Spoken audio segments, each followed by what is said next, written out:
Let's do our top 10 list, and then we'll get to tonight's viewer mail before we begin the big show. This comes to us, as always, from the home office in Scottsdale, Arizona. Here we go. Top 10 terrifying things that come to you as you're falling asleep.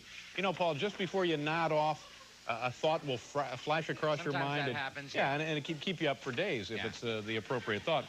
Here we have the top 10 terrifying thoughts that come to you as you're falling asleep. Number 10, what if there are other Stallone brothers? Number 9, that guy moving in next door sure looked a lot like John Bowser Bauman. Number 8, could I get a rash on the inside of my skin?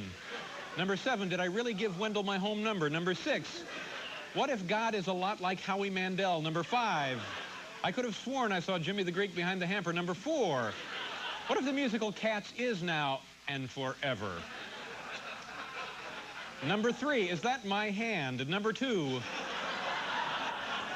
what the hell is in secret sauce? And number 1, what if John Gotti didn't think I was kidding? Well, there you have it.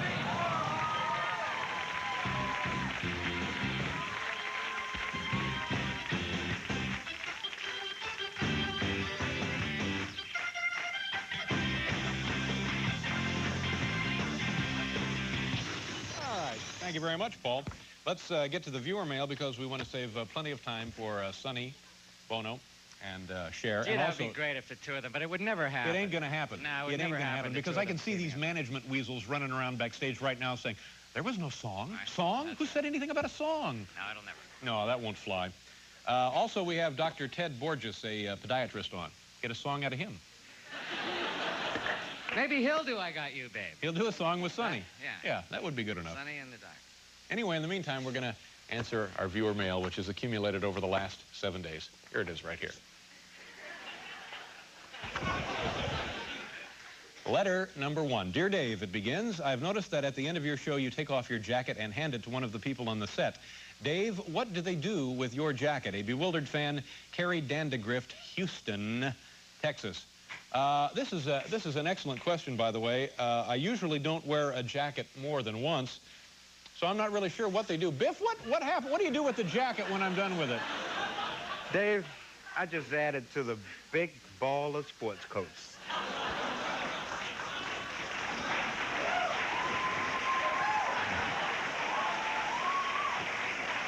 The big ball of sports coats. You know, I think when Sonny and Cher get a look at the big ball of sports coats, they might reconsider this whole damn mess.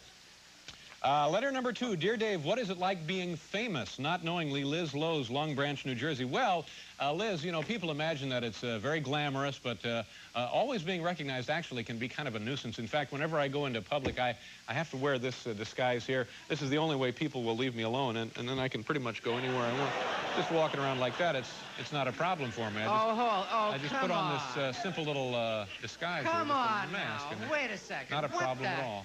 What the hell is going on with What's this? the matter, Paul? Have I worked on this show for 6 years just to be insulted like this? It's just a joke. Will you relax? Come on. It's only a joke. It's a little cardboard cutout. I put it on my face. Yeah. Only a joke. We all enjoyed it. I'm sorry you're miffed, but it's just a joke. Okay. So why don't you just relax? All right. You relax. Okay? Letter number 3. You relax. What? Because I'm out of here. I'm out. Oh, no.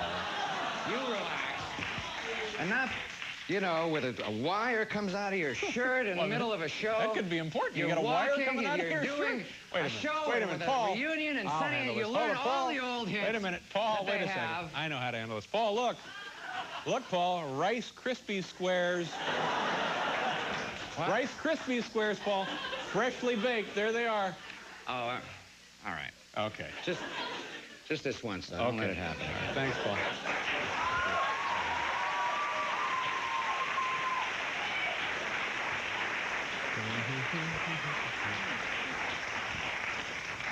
Boy, there's a joke we never get tired of, huh?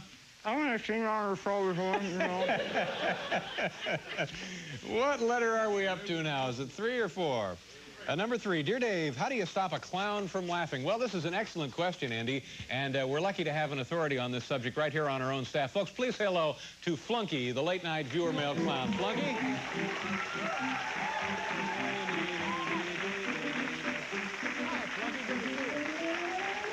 Have a seat, Flunky. Flunky, thank you very much for being here, and That's okay. It's just not like I was doing anything else. Oh, well, I appreciate that. Tell us, how have you been? Well, okay, I guess the left side of my body keeps going numb. So. Geez, well, that sounds serious. No, I think it's just from sleeping outside. I see. Anyway, Flunky, a viewer wrote in with what I thought was a very interesting question. Did you hear what the question was, Flunky? No, sorry, I was in the John. Yeah.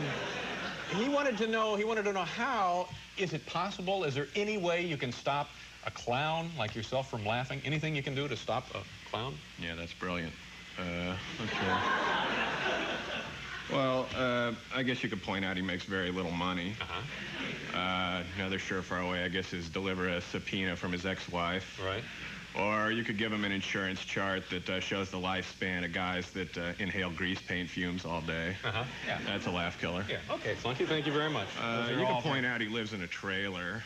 Okay, fine. Or Fine. you can Thank give you him some very bad sores on his right leg that are slow to heal. All right, Flunky, that's plenty. Thank you very much. Ask him the last time he had a woman. That'll send the laugh right down the top. Okay, Flunky, thank you. Thank you very much. Now, anything else going on for you that we ought to know about? Yeah, I was trying to get in on the Macy's Thanksgiving Day Parade. Well, that would be great. And you would be turning cartwheels and juggling and waving to the kids, stuff like that? No, actually, I asked for a spot where you sit in the car. Oh. But I'm not holding my breath. Yeah, well, we'll keep our fingers crossed for you.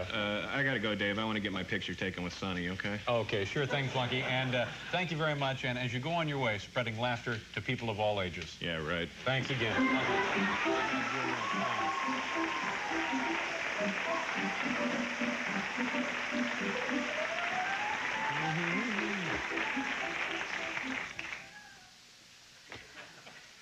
Yikes. Letter number 4. Letter number 4. Thank you very much, Paul. Letter number 4. Letter number 4. That's right. Letter number 4. Letter number 4. Some of the kids here in the audience are doing their homework, and we don't want to disturb them. Letter number 4. That's right. Dear Dave, why do you constantly move back and forth during the monologue? You look as if you've got to use the bathroom real bad. A concerned viewer, Terry Teague, Marietta, Georgia. Oh, brother, not again. Gerard! Gerard! Whose idea was it now for me to constantly move back and forth during the monologue? It was a long time ago. I don't really remember. What? It was my idea. That's right. It was your idea, Gerard. And when you came up with the idea, Gerard, what did you tell me that Terry Teague would be if I did that? Captivated and delighted. What? Captivated and delighted. That's right. You told me she would be captivated and delighted. But she's not, is she? Apparently not. No, apparently not at all from this letter. What is she, Gerard? Concerned. Concerned is exactly right. Concerned enough to write this angry letter. You're fired. Just get out of here, Gerard. Just beat it. Just hit the road. We don't... Okay, we got a great show for you folks tonight. I want to thank you for joining in. Sonny... Oh, it's just a joke. Let me get Jerry back in here. We didn't really fire... Jerry, come on back in. I'll be right back. I'll get Jerry because it's only a joke, and I want to prove it to you people that we would never fire a guy just like that. Jerry! I'll get him for you just a second. Jerry! Where's Mulligan? What are you guys watching? What's going on? Donahue? You seen Mulligan? Cruel, heartless bosses who fire faithful employees for no reason after years of service. Jerry, how long were you with the Letterman Show? Almost 6 years. Did you say that your job was important to you? Phil, it was my life. And then you came to work one day ready to sweat blood for Letterman, and boom, he fires you. He gives you the boot. It was like a bad dream, Phil. After all those years. What do you do when your job is at the mercy of some monster whose sick idea of power is to recklessly destroy the lives of others? We'll be back in just a moment. And we'll be right back, too.